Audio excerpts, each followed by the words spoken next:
So the question is, put out by New American, do states really need a lockdown because we have intensive care unit beds filling up?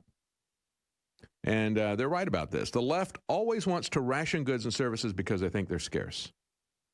According to Healthline.com, people who think they have COVID-19 or any other viral infection should, quote, stay home and get plenty of rest. Why? Because, as the site notes, about 80% of people recover from COVID-19 without needing hospitalization or special treatment.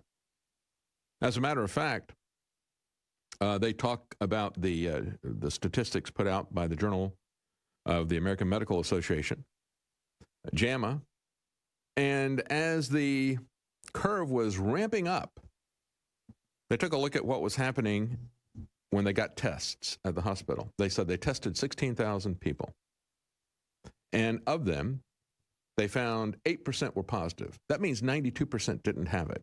But what happened of the 8% of the people who were positive? Well, of those, 29% were treated as inpatients in the hospital. They were admitted to the hospital. And 8.7% were treated in the intensive care unit. Now, what percentage of the total population that they tested, the 16,000 people, was that? Well, that 29% of the 8% turns out to be 2%. And the 8.7% of the 8% turns out to be about 6.5%. And the rest of the people, first of all, notice that 62% of the people, 92% of the people tested negative.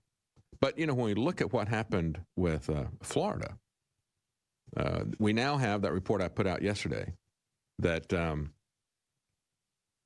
they had inflated the rates. They said, well, you know, you had Fox 35 look at it and said, we've got a lot of counties that are reporting 100%. And then look at how high some of these counties are, 70, 80, 90%, and so forth.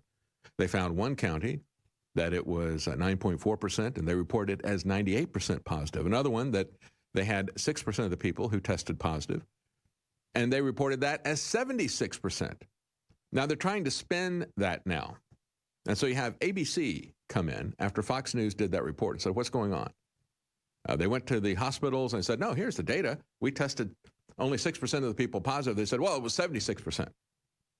Well, now they're saying, well, we had a mistake. At some of the places, they thought they only had to report positive results. That's why we had several of them reporting 100%. Okay, fine.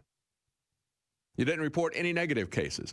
But what about the people who took a 6% positive and reported as 76% positive, or the people who took a 9.4% positive and reported it as 98% positive?